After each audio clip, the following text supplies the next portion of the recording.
se mettre devant lui tous ensemble. Que je sois la rosée qui arrose.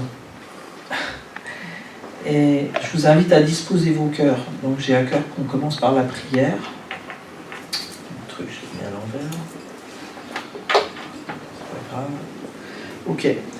C'est le temps de la révélation. C'est ce que moi j'avais reçu pour 2017. Le Saint-Esprit est un esprit de révélation. Un esprit aussi de sagesse. Alors est-ce que vous avez soif et faim d'entendre la parole de Dieu ce matin, mais la parole de Dieu, la parole révélée, pas la parole logos. Ce que Dieu a à vous dire ce matin à chacun. Amen. Amen. Alors on va ouvrir nos cœurs ensemble. Et moi, je vais demander au Seigneur qui sanctifie ma bouche aussi et mes pensées pour que vraiment je vous apporte ce que lui veut que je vous apporte. Pas tout ce qu'il y a dans le tuyau, là, puis des fois qui veut sortir. Amen. Alors Seigneur, merci parce que tu m'as choisi. C'est un honneur que de te servir, que d'apporter ta parole. Mais Seigneur, tu dis aussi dans ta parole que ceux qui apportent ta parole seront jugés plus sévèrement. Seigneur, j'apporte ta parole avec crainte. Non pas une crainte de peur, mais une crainte dans le respect. Seigneur, tu dis aussi qu'on doit séparer ce qui est vil de ce qui est saint. Et Seigneur, ce matin, je veux que ma bouche te soit consacrée. Je veux que mes pensées soient à toi, qu'elles soient captives de toi, Seigneur Jésus, qu'elles soient fixées sur toi. Seigneur, tu me connais, tu m'as choisi, et tu sais tout ce qui bouillonne, mais je veux vraiment apporter que ce que toi tu veux que j'apporte à mes frères et sœurs, parce que tu connais chacun ici.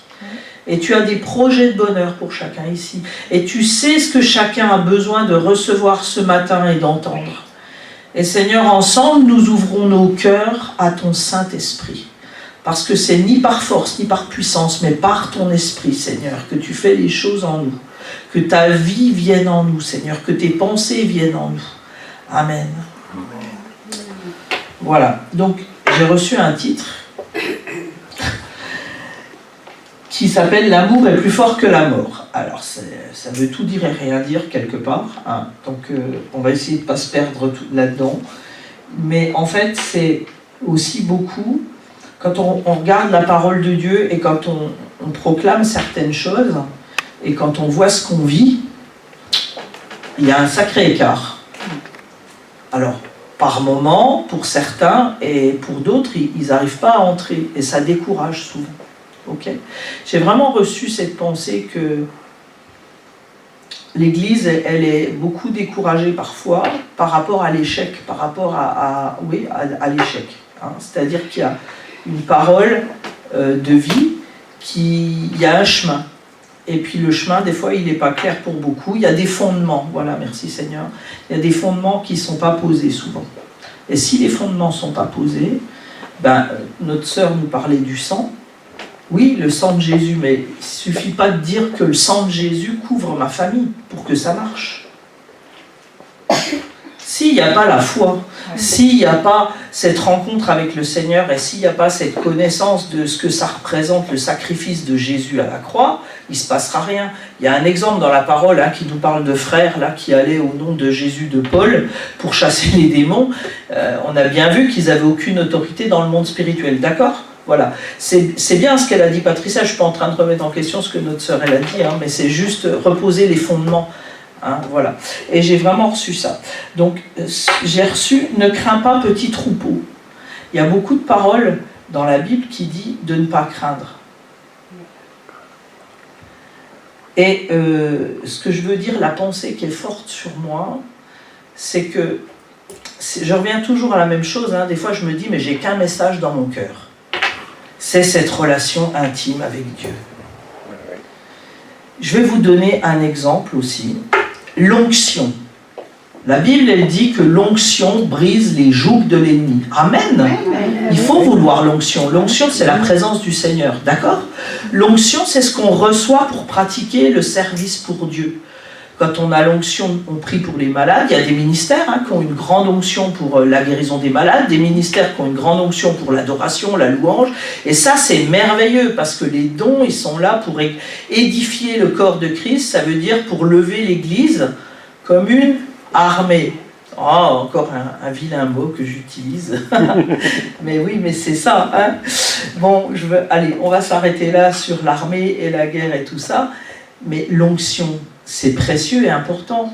Pourtant, si vous regardez bien, et je suis pas, bon, moi je suis chrétienne depuis plus de 30 ans, et je pense qu'au milieu de nous, il y en a qui ont aussi une ancienneté dans l'Église, et il y a des grands ministères qui se sont levés il y a 20 ans, 25 ans, ils sont où aujourd'hui?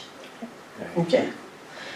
C'est pas parce que vous avez une grande onction pour prêcher la parole, par exemple, pour enseigner, pour louer le Seigneur, que vous allez être solide dans votre vie. La solidité dans votre vie, elle se fera dans votre intimité avec le Seigneur. En fait, c'est comme l'iceberg. Il y a une partie visible, mais l'essentiel, il est en dessous. Je ne sais plus, j'ai plus les chiffres en tête, mais je sais que la majeure partie d'un iceberg, c'est sous l'eau. Voilà. Et nous, c'est pareil. C'est la vie cachée en Jésus qui fait qu'on est connu ou pas connu dans le monde spirituel, qui va faire qu'on va être capable de résister dans les mauvais jours, qu'on va être capable de résister aux tempêtes. Ne crains pas, petit troupeau. Alors on va prendre ce verset, c'est dans Luc. Alors je n'ai pas encore trouvé la technologie pour pas que ma tablette s'éteigne, mais ça va venir. Hein. Luc 12, 32.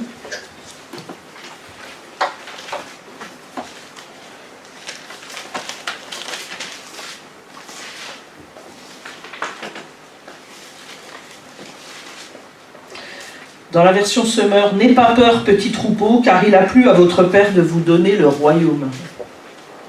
C'est pas rien, le royaume. Dieu nous donne le royaume.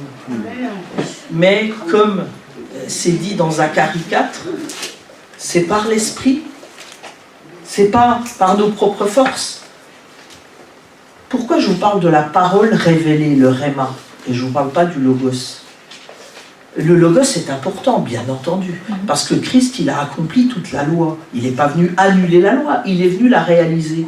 Mais nous ne pouvons pas accomplir la loi sans l'Esprit de Jésus, sans le Saint-Esprit. De même que Jésus n'a rien pu faire avant d'aller dans le désert. Vous comprenez? Et ce que nous, on n'aime pas, enfin moi, hein, peut-être que je suis toute seule. Est-ce que vous aimez les épreuves?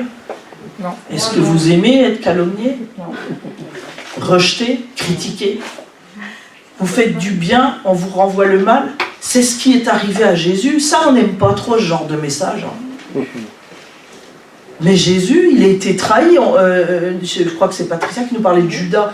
Il n'y a pas que Judas, il y a Pierre aussi. Hein? Et pourtant, Pierre, vous regardez un verset avant, il avait eu la révélation du Saint-Esprit que Jésus était le Fils de Dieu. Et puis après, bah oui, il était pétri de bons sentiments. Donc on voit que un verset, il est dans l'esprit, l'autre verset, il est dans la chair. Alors on voit bien qu'il n'est pas au même niveau et qu'il ne sert pas les mêmes intérêts. Okay, il ne sert pas le même royaume, on peut même le dire comme ça.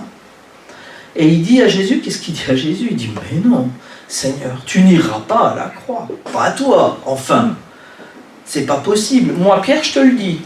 Donc, on voit aussi qu'il y avait quelque chose qui n'était pas crucifié, on va le dire comme ça, hein, puisqu'on parle de crucifier la chair aussi par le Saint-Esprit. Et on voit bien que la chair, elle est inimitié contre l'esprit, c'est ce que la parole nous dit. Tout ça, c'est écrit dans la Bible. Je ne peux pas vous donner toutes les références, parce qu'autrement, c'est 4 heures rien que pour les références, mais si vous lisez votre parole, si vous avez un ordinateur, vous tapez rien que les mots que je dis, vous allez trouver les références. Donc ce besoin du Saint-Esprit, on ne peut pas s'en passer. Alors pourquoi le Logos? Le Logos est très bon, mais le Logos sans l'Esprit, la lettre elle tue. L'Esprit donne la vie. Qu'est-ce que la loi nous dit? La loi nous dit fais. Qu'est-ce que la loi de l'Esprit dit? C'est accompli en Jésus-Christ, c'est fait. Ok? On est des vainqueurs. Mais des plus que vainqueurs, parce que ce n'est pas nous qui avons eu cette victoire. Mais on a quand même un chemin à mener, oui. Il y a l'adversité.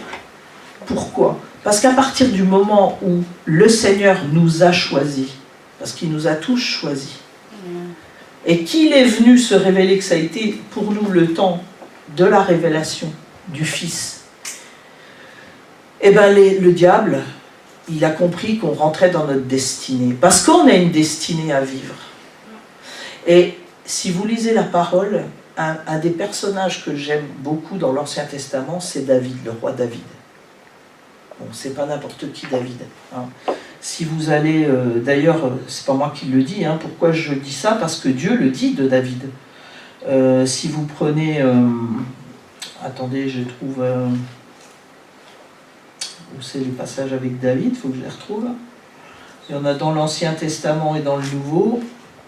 C'est 2 Chroniques, déjà 2 têtes là. 2 Chroniques, attendez, je retrouve mon passage. 2 Chroniques 16, 9. Ah non, pardon, excusez-moi, j'arrive avant David. Alors, on va prendre 2 Chroniques 16, 9. Dieu cherche des hommes, car l'Éternel, Dieu cherche des hommes, c'est ça que je veux dire. Des hommes qui sont entiers à lui, des hommes qui regardent à lui. La semaine dernière, Paul il nous a cité le psaume 34 qui dit « Qui regarde à Christ est resplendissant ». Ce que je veux dire, c'est que tout à l'heure, je vous parlais de Pierre, qui a la révélation dans l'esprit et qui comprend qui est Jésus. Et après, il n'est plus dans l'esprit et il dit une bêtise, hein, j'ai envie de dire. Il dit un truc qui n'est pas vrai, quoi. Parce que, soyons, car l'Éternel parcourt toute la terre du regard pour soutenir ceux dont le cœur est tourné vers lui sans partage. Le regard, c'est le cœur. Quand il est dit celui qui regarde à Jésus, c'est le cœur. Que notre cœur soit sans partage. C'est ce que Dieu cherche. Je vous dis ça avant de vous parler de David, parce que David est cet homme. Et un de ces hommes, il n'est pas le seul, il est un de ces hommes de l'Ancien Testament qui a un cœur sans partage pour l'Éternel. Et pourtant, alors on peut le dire parce que le psaume 89, 21 nous dit que David c'est le choix de Dieu. Et Acte 13, 22 aussi nous le redit. Alors je vais vous lire le psaume 81, je ne l'ai pas noté là, j'aurais pu.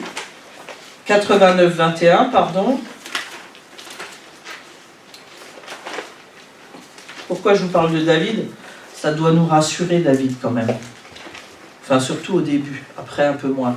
Mais au début, quand il apprend. Psaume 89, 21.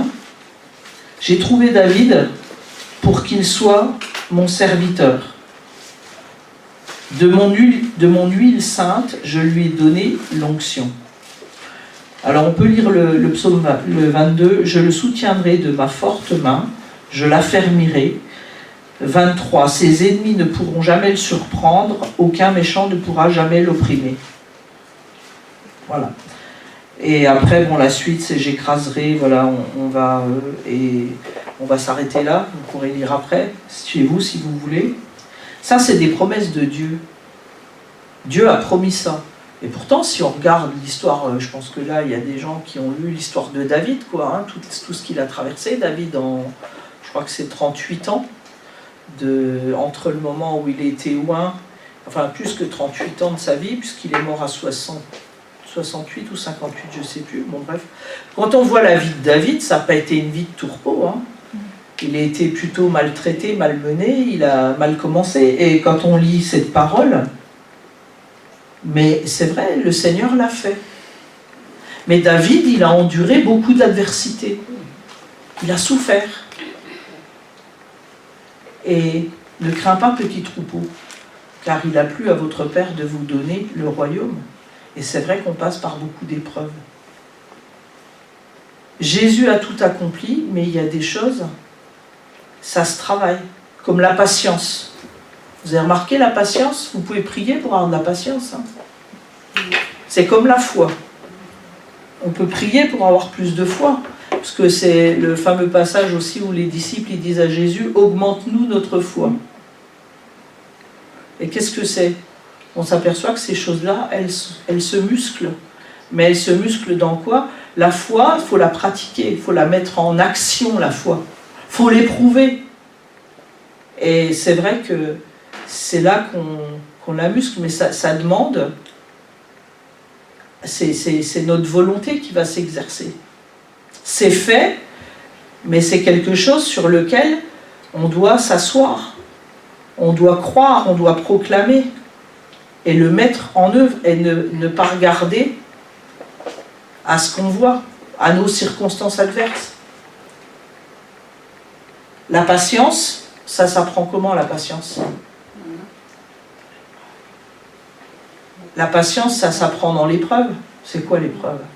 C'est des circonstances adverses, c'est des choses difficiles. Vous avez remarqué, des fois, il y a des personnes qui se lèvent contre vous, vous ne comprenez pas ce qui se passe. Comment Dieu nous apprend la patience ? Par l'obéissance à sa parole. Qu'est-ce que Dieu nous demande par rapport à ces personnes souvent qui sont contre nous, qui se lèvent contre nous ? Voilà, il nous demande d'agir avec l'esprit opposé au leur. Souvent, c'est l'exemple de Jésus qui fait rire beaucoup les païens quand il est dit si quelqu'un te frappe la joue droite, tends la gauche. Hein. Oui, Jésus nous apprend l'amour par excellence, l'amour qui bénit celui qui nous maudit, faire du bien à ceux qui nous font du mal, bénir ceux qui nous maudissent. Ça, c'est possible, mais pas avec la chair. Enfin, je sais pas vous. Hein. Moi, je trouve un test super, en tout cas, c'est mon test à moi. C'est quand on est au volant de sa voiture. Il n'y a que moi qui... Quand il y a quelqu'un qui vous coupe la route, ou qui ne met pas son clignotant, ou... Moi, c'est ma jauge à moi. De voir comment je suis bien dans l'esprit ou je suis bien dans la chair, quoi. Ok ? Alors, je bénis le Seigneur parce que de plus en plus, je bénis les gens. C'est-à-dire que, oui, je ne dis pas que je ne suis pas comme tout le monde, que par moments, je n'ai pas envie d'eux, mais je suis au contrôle, je ne laisse pas cette envie. C'est ça la vie de tous les jours aussi. C'est cette vie-là, mais ça, c'est possible. Quand on est convaincu, quand on a cette conscience, et quand on a un cœur entier pour lui. Vous comprenez, quand je parle des fondements, j'essaye de ne pas vous perdre là, parce qu'il y a tellement de choses à dire et je ne veux pas vous perdre, Seigneur. Amen. Alors, pourquoi je parle de tout ça ? Parce qu'il y a aussi l'amour par rapport à l'Église. Vous avez déjà remarqué que des fois, c'est dans l'Église qu'il y a les pires ? Non ? Ouais. Alors pas ici, hein. Attention, hein. Non. Je vous aime, je vous trouve merveilleux. Et c'est pas de l'hypocrisie ce que je dis là. Mais bon, il y a des moments, même moi, où je pense, j'essaye que non, mais je veux dire, l'Église, moi je rencontre beaucoup de frères et sœurs qui ne sont pas ici ce matin, je le dis en toute honnêteté, c'est pas pour vous rassurer bêtement, mais au téléphone, ou bon, quand on fait des séminaires et tout ça, on a la chance de rencontrer des frères et sœurs qui habitent des endroits loin d'ici, parce que le corps de Christ, il n'a pas de... On est unis, hein, on est unis par l'esprit, on appartient au corps de Christ, qu'on soit à n'importe quel endroit du monde et de la terre, on a des frères et des sœurs partout. Et combien j'en rencontre qui sont blessés par l'Église et qui ont même peur de revenir dans une Église, tellement ils ont été malmenés, maltraités, d'accord ? Et je sais que c'est vrai, parce que moi-même, je me suis retirée de l'Église pendant un temps, il y a longtemps maintenant, voilà, parce qu'on est déçus, parce qu'on est malmenés et tout. Donc oui, c'est la vérité, oui, mais pourquoi ?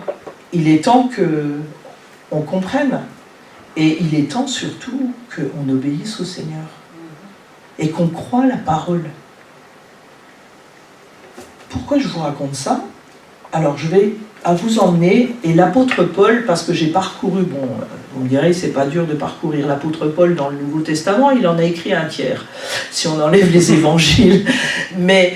je lisais les épîtres de Paul, bon, j'ai lu dans Romains, dans Tite, il y a Pierre aussi, il n'y a pas que Paul, et on voit en fait que la parole, elle nous répète toujours les mêmes choses. Et si, alors je ne vais pas vous ramener dans 1 Jean, dans l'épître de Jean, mais quand même, Jean dit bien, comment tu peux dire que tu aimes Dieu que tu ne vois pas si tu n'aimes pas ton frère que tu vois.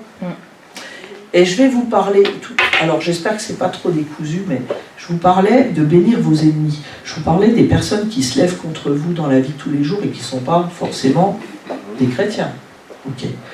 Mais il y a un verset dans les Actes qui dit « Dieu a un peuple nombreux dans cette ville ». Pour l'instant, il n'est pas chrétien, mais vous ne savez pas, en tout cas Dieu l'appelle.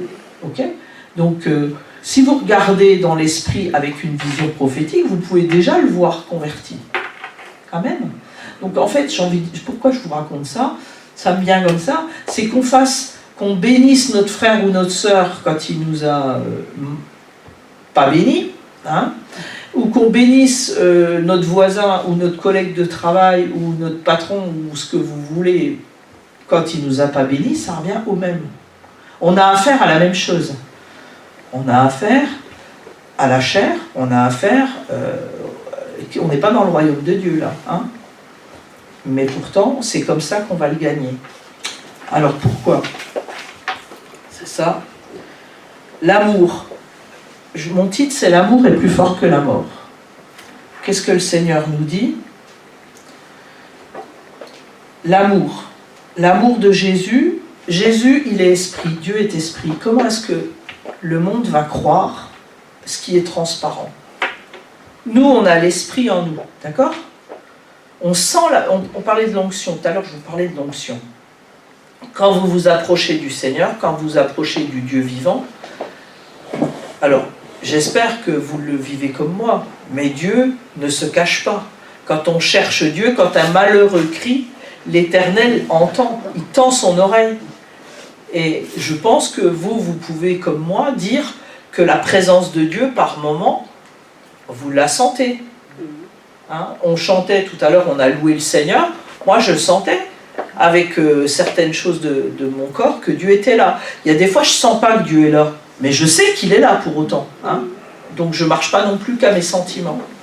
Mais nous qui sommes des chrétiens, nés de nouveau, qui avons l'Esprit de Dieu en nous, qui avons l'Esprit qui a été ressuscité, vivant, le Saint-Esprit habite dans notre esprit et on entend le témoignage intérieur, on l'a. Mais les gens du monde, comment est-ce qu'ils vont croire que Dieu est vivant, que Dieu est réel? Il y a un passage dans la parole qui nous le dit, c'est dans Jean 13, 35.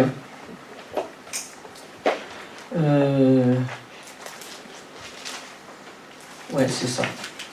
Je doutais parce que j'ai rajouté quelque chose derrière, mais c'est Jean 13, 35.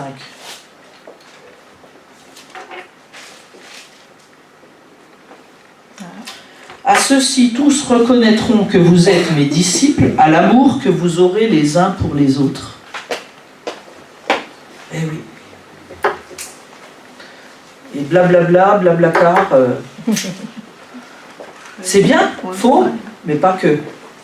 Excusez-moi de parler un peu comme ça, mais il faut les deux, un équilibre, ok? Alors c'est pourquoi je vais vous emmener.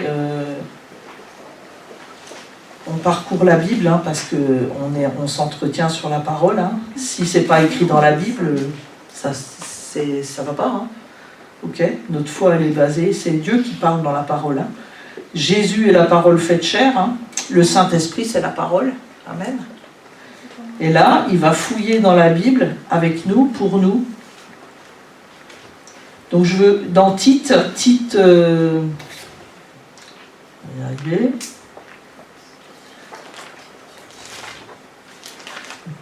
2, 11 et 11, 12, mais on verra si... Bon, j'ai mis des petits marque-pages là, j'avais bien organisé, alors je vais peut-être m'en servir, ça serait pas mal. Hein. Ça me fait gagner du temps quand même. Voilà. Tite 2, 11 à 12. Alors... Je suis où, moi? Ah oui, pardon. Alors, la grâce, source du salut. En effet, la grâce de Dieu s'est révélée comme une source de salut pour tous les hommes. Elle nous éduque et nous amène à nous détourner de tout mépris de Dieu et à rejeter les passions des gens de ce monde. Ainsi, nous pourrons mener dans le temps présent une vie équilibrée, juste et pleine de respect pour Dieu. En attendant que se réalise notre bienheureuse espérance, la révélation de la gloire de Jésus-Christ, notre grand Dieu et Sauveur. Voilà. Et si on continue, on voit bien qu'on parle de la croix, hein, de lui qui s'est... Et après, si vous allez plus loin, bon, on ne va pas le lire, mais on voit bien que c'est quoi l'évangile au quotidien? Non, on va s'arrêter là, pardon.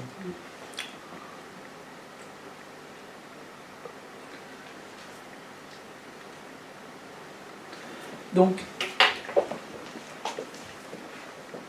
les gens nous regardent. Les gens nous regardent. La lumière. Qu'est-ce que Jésus nous enseigne? On essaie les lumières et la lumière, on la met pas, on la cache pas. Justement, quand on vit pas, quand on n'obéit pas à la parole, alors pour obéir à la parole, ce que je vous ai dit avant, si on n'a pas d'intimité avec le Seigneur, si on n'a pas de relation avec Dieu, on ne peut pas obéir à la Bible, on ne peut pas obéir à la parole. C'est par le Saint-Esprit, Zacharie 4. C'est par le Saint-Esprit qu'on vit le royaume de Dieu. On a besoin de l'Esprit. Dans Jean, il nous est dit, c'est lui qui vous... Je ne vous laisse pas orphelin, je ne vous laisse pas seul, vous n'êtes pas seul. Je suis avec vous tous les jours de votre vie. Et c'est le Saint-Esprit, c'est lui-même qui vous conduira dans toute la connaissance de la vérité. La Bible se vit. C'est bien de connaître la Bible, c'est bien de la lire, il faut la lire, mais c'est mieux de la méditer. Bien sûr qu'il y a plusieurs, je ne décourage pas ceux qui sont curieux, qui ont faim, qui ont soif de connaître les histoires de la Bible, bien entendu. Mais je fais quoi, Seigneur, aujourd'hui? Qu'est-ce que tu as à dire à ma vie aujourd'hui? Dans Romains 8, on ne va pas tout prendre, mais Romains 8, si vous lisez ces épîtres, c'est très complet, c'est très... marcher par l'esprit, avoir un renouvellement de notre intelligence. Sinon, on ne s'en sort pas.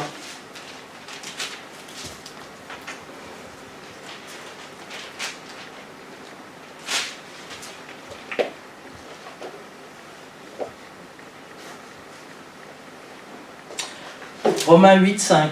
En effet, les hommes livrés à eux-mêmes tendent vers ce qui est conforme à l'homme livré à lui-même.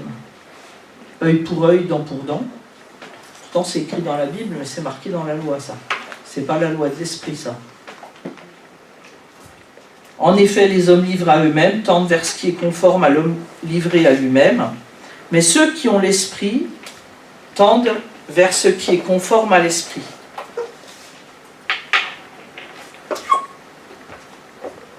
Donc, car ce à quoi tend l'homme livré à lui-même mène à la mort, tandis que ce à quoi tend l'esprit conduit à la vie et à la paix. En effet, l'homme livré à lui-même, dans toutes ses tendances, n'est que haine de Dieu. Voilà, donc la vie de l'esprit. Ce que je vous disais tout à l'heure, verset 16, l'Esprit Saint lui-même et notre esprit nous témoignent ensemble que nous sommes enfants de Dieu. Et puisque nous sommes enfants, nous sommes aussi héritiers, héritiers de Dieu et donc co-héritiers du Christ, puisque nous souffrons avec lui pour avoir part à sa gloire. C'est vraiment ça qu'il y a sur mon cœur, c'est que pour être co-héritier de Christ, on souffre avec Christ. Et ça, c'est quelque chose qu'on n'aime pas. Moi, je n'aime pas. J'aime pas souffrir. J'aime pas l'adversité. Alors, j'ai pas dit que je prie pour que ça m'arrive. Hein. J'ai pas besoin de prier pour que ça m'arrive. Comme je vous l'ai dit tout à l'heure, à partir du moment où... Bon, ça veut pas dire qu'avant de rencontrer le Seigneur, je crois que si on est là et si on a entendu la voix de Dieu, c'est qu'à un moment donné dans nos vies aussi, c'était pas non plus... en tout cas, moi, ma vie avant Jésus, c'était pas... j'étais pas heureuse, hein, voilà, on va le dire comme ça, et je pense que j'étais arrivée au bout de, enfin en tout cas à l'âge de 20 ans déjà, j'avais déjà plus envie de vivre. Donc je suis heureuse que le Seigneur soit venu me chercher à 20 ans. Hein, donc j'ai aucune nostalgie de ma vie d'avant. Ce que je veux dire, c'est que oui, on lit la parole, on est sauvé, on a la vie éternelle, le royaume de Dieu, c'est la paix et la joie par le Saint-Esprit. Alors, on le vit d'une certaine manière, mais pas tout le temps. Et du coup, on se dit, mais attends, il se passe quoi là? Parce qu'il y a des moments, c'est difficile. D'accord? Oui, parce qu'on a part aussi, ça c'est une chose qu'on gomme souvent. On a part aux souffrances, parce qu'on est co-héritier. Et quelque part, oui, le Seigneur a tout accompli. Oui, le sang de Jésus est tout puissant et suffisant. Oui, nous avons reçu autorité dans le nom du Seigneur Jésus. Et nous prenons l'autorité quand nous plaçons notre confiance complète en lui, parce que nous croyons ses promesses. On n'a pas à craindre. C'est ce que Dieu dit à Josué. Ne crains pas. Ne t'effraie pas. Il le dit à plein de fois. Mais ne t'écarte pas. Donc ça veut dire marche. Marche avec moi. Marche par l'esprit. L'esprit, c'est des paroles de vie. On a besoin. Et ça, c'est Jésus qui nous le dit chaque jour. C'est des choses que j'ai déjà prêchées, je le sais. Mais je crois qu'on a tellement besoin de se le rappeler. En tout cas, moi, j'ai besoin de me le rappeler. Chaque jour, on a besoin d'une parole de Dieu. Et je ne sais pas vous, mais ça m'arrive, et ça m'est arrivé beaucoup ces derniers temps, je ne m'équipe pas comme il faut. Ça m'arrive de ne pas m'équiper le matin. Et après, après, voilà. Ça ne veut pas dire que Dieu n'est pas avec moi, vous comprenez, mais on a besoin de s'équiper le matin. S'équiper de quoi? D'une parole de Dieu. Et Jésus, dans Matthieu 4,4, il dit « L'homme ne vivra pas de pain seulement, mais de toute parole qui sort de la bouche de Dieu. » Et le pain, on en mange tous les jours, à part quand on jeûne, ok. Mais ça, c'est un temps à part, c'est exceptionnel. Mais du pain, il en faut tous les jours. Il faut nourrir ce corps tous les jours. Et pourquoi Jésus il dit « L'homme ne vivra pas de pain seulement, mais de toute parole qui sort de la bouche de Dieu », c'est bien pour tous les jours. C'est pas une fois par semaine ou une fois par mois. Essayez de manger une tranche de pain une fois par semaine. On va vous chercher après, à mon avis. Hein. Mais voilà, ok? Et c'est vraiment ce que j'ai sur mon cœur. Et ça m'est venu très fort mercredi soir quand j'ai enseigné sur les armes. J'avais pas pris moi-même, hein, parce que quand on enseigne, le Seigneur nous enseigne nous-mêmes. Mais ça m'est apparu, c'était une révélation aussi pour moi, que si on n'est pas fondé sur le roc, vous savez, vous connaissez ce passage qui dit les fondations, hein, il y a deux personnes qui construisent la même maison, un sur le roc qui est Jésus, un sur le sable. Et qu'est-ce que la parole nous dit? Les tempêtes, elles sont venues. Il y a une maison qui a tenu et une maison qui s'est effondrée. Et bien c'est exactement ça. Et c'est vrai que mercredi, j'avais à cœur d'enseigner sur les armes, parce que j'avais déjà ce message dans mon cœur de dire, mais Seigneur, l'Église dans la victoire. On aspire à être dans la victoire, on aspire à vivre la parole de Dieu. On aspire à recevoir toutes tes promesses, tes bénédictions.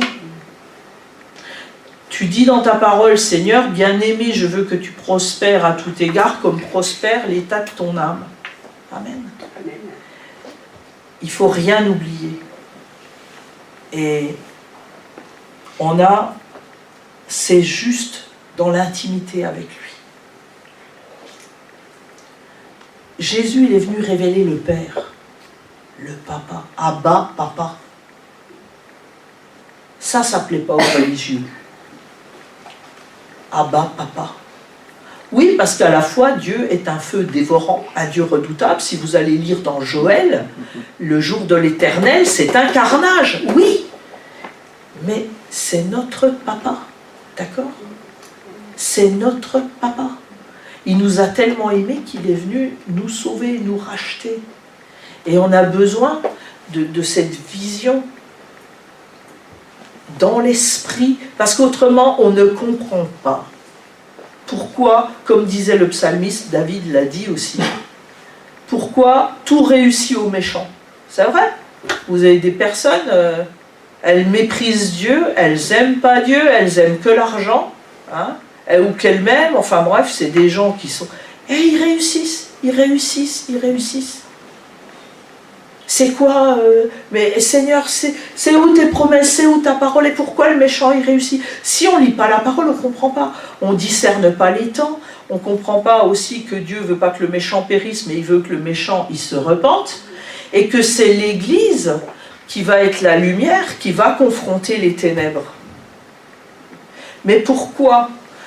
Pour que les hommes soient sauvés, parce que la volonté de Dieu, c'est 1 Jean 3,16, car Dieu a tant aimé le monde, et moi j'aime bien rajouter, pardon Seigneur, mais c'est tout le monde, tous les hommes, chaque être humain. Jésus est venu mourir pour chaque être humain. Maintenant, on sait bien que chaque être humain ne va pas accepter le salut. On voit bien, Jésus a guéri 10 lépreux. Sur les 10, il y en a un qui est revenu lui dire merci. Les autres, ils étaient contents, ils étaient guéris, ils sont partis faire leur vie. Monter leur boîte, partir en vacances, acheter leur maison, se marier. C'est un peu ce qui nous est dit dans Genèse avec Noé. Hein. Les gens se mariaient, mariaient leurs enfants, ils faisaient la fête, ils buvaient. On vit quoi aujourd'hui ? Il y a des morts, des attentats, que ça soit des tsunamis, comme il y en a eu un en 2004, qui a quand même fait 200 000 morts en quelques minutes. Qu'est-ce qu'on s'est empressé de faire ? De nettoyer et de reconstruire pour effacer tout ça, pour oublier vite, vite, vite, vite. Pareil pour 2011. Et bon, je vais pas... Mais et les gens, ils chassent tout ça, ils s'amusent, ils partent en vacances. Enfin, je ne dis pas qu'il ne faut pas prendre de vacances, je vais en prendre. Donc ça fait du bien de prendre des vacances, mais je parle de où est leur cœur, quoi. Où est... D'accord ? Mais nous, on est chrétiens. Ça veut dire quoi ? On appartient au Seigneur. On a une destinée à vivre. Oui, la vie, elle n'est pas facile. Oui, notre vie, elle n'est pas facile. Et elle ne sera pas facile, mais elle sera glorieuse. Et elle est glorieuse. Parce que voyez les épreuves comme une formation. On est en formation sur cette terre. On vit des temps bénis. Parce qu'on est peut-être la génération qui sera enlevée. Peut-être, je ne sais pas. Mais peut-être. En tout cas, depuis les actes, l'Église l'espère. Nous, on est plus de 2000 ans plus tard, on aurait tort de ne pas l'espérer. Ok ? Donc, qu'est-ce que Paul nous dit, l'apôtre Paul ? Il dit, mais nos afflictions du moment, c'est rien par rapport à la gloire qui nous attend. Voilà. Et comprenez le sens. Dieu règne. Votre vie, elle est dans sa surmain. Il n'y a pas une épreuve qui survient que Dieu ne permet. Maintenant, chaque épreuve, tout ce que je vous dis là, c'est marqué dans la Bible, mais je vous le dis. Chaque épreuve n'est pas là pour vous détruire, mais elle est là pour vous former. Pour former quoi ? Pour former le caractère de Christ en nous. Parce que plus lui, il grandit, on n'a pas à nous à se mettre en veille. Hein. Vous comprenez le principe spirituel là ? On n'a pas à s'abaisser pour que lui grandisse, non. On a à faire grandir Christ, et forcément, plus Christ va grandir, plus nous, on va diminuer. C'est super quand même. C'est-à-dire que c'est lui qui le fait en nous, et nous, on a juste à le vouloir. Mais le vouloir, ça demande du caractère, ça demande aussi d'accepter par moment la difficulté, d'accepter et de renoncer à ses rêves, à ses désirs. Et ça demande aussi, il y a plusieurs étapes dans la vie chrétienne. Il y a l'étape où on prend conscience d'où on a été sorti. Il y a l'étape où on prend conscience que on n'ira pas en enfer et on a la vie éternelle. Et puis après, il y a l'étape où, enfin bon, il y a l'étape où on accepte ce qu'on vient de se dire là aussi, c'est de crucifier la chair et de ne pas donner satisfaction à notre chair et de ne plus vivre dans les plaisirs et de ne pas vouer notre vie à chercher le plaisir et la facilité. Et à accepter que quand il y a des difficultés, alors là où on a un problème, c'est pour ça que c'est important d'avoir cette relation avec le Seigneur et d'avoir des révélations chaque jour. Une parole de Dieu, c'est une parole de vie. Une parole qui sort de la bouche de Dieu, c'est le pain béni du ciel. C'est ce qui va nourrir votre vie. C'est ce qui va nourrir le royaume. Et n'oubliez pas que le royaume, c'est la paix et la joie par le Saint-Esprit, malgré les épreuves.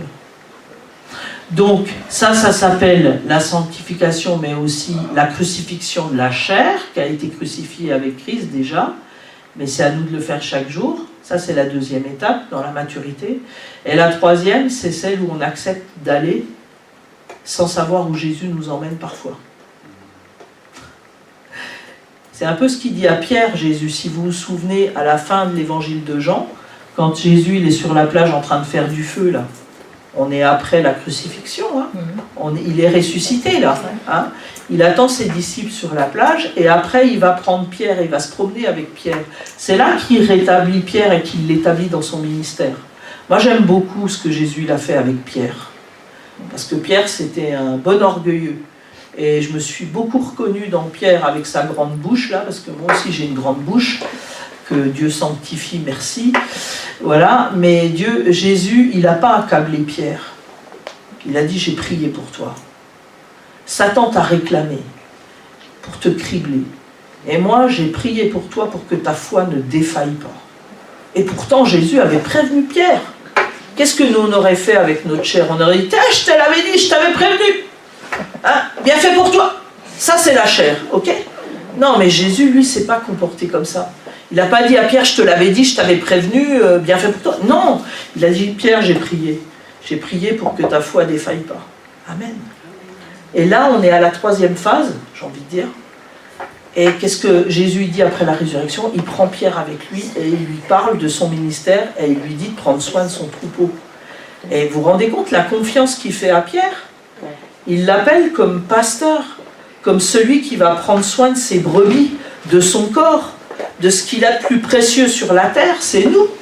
La Bible, elle dit qu'on est plus précieux que la prunelle des yeux de Dieu. Vous croyez que Dieu confie son peuple à n'importe qui? Non. Alors bien sûr, et si vous lisez aussi dans Ézéchiel, il y a les brebis grasses, il y a les bons bergers et les mauvais bergers, parce qu'il y a des bergers, il y a des gens qui s'autoproclament bergers, ou qui sont nommés bergers humainement. Et puis il y a des personnes qui ont un ministère de pasteur par le Seigneur. Et moi je vois la différence, je pense que vous aussi, parce qu'en général, ils aiment le troupeau, ils aiment les âmes, hein, et ils prennent soin et ils sont équipés avec les dons et tout ce qu'il faut pour encourager, pour prendre soin des familles. Voilà ce que Jésus a fait avec Pierre, et c'est ce qu'il fait avec nous. Il l'a établi dans son ministère. Voilà. Alors on va peut-être s'arrêter là.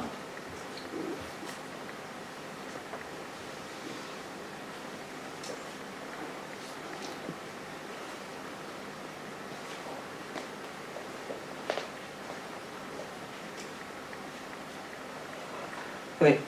Je voulais juste vous parler d'un témoignage. Je veux vous raconter un témoignage qui est vrai, pour vous donner envie de chercher la présence, de chercher la pensée du Seigneur, de vous connecter, comme je vous dis, de vous brancher. Dieu, c'est la meilleure Wi-Fi qu'on ait. Hein. Amen. C'est un témoignage dans un livre qui s'appelle « Combattre dans la tempête ». Et c'est, tout à l'heure je parlais de tsunami, mais c'est pas le tsunami de 2004, c'est un tsunami qui est arrivé avant 2004 en Nouvelle-Guinée. Et Dieu a parlé à des frères et sœurs, c'était une famille qui vivait dans un village, je vous raconte un peu, je vous plante le décor. Et cette famille, elle formait un groupe très soudé, qui était rassemblé autour de leur foi en Dieu. Même si, alors ils étaient rejetés par presque tout le village à cause de cela, rejetés, méprisés, hein. Imaginez un petit village en Nouvelle-Guinée. Elles se rassemblaient régulièrement pour prier, et c'est dans ce contexte que le Seigneur les a avertis du danger imminent.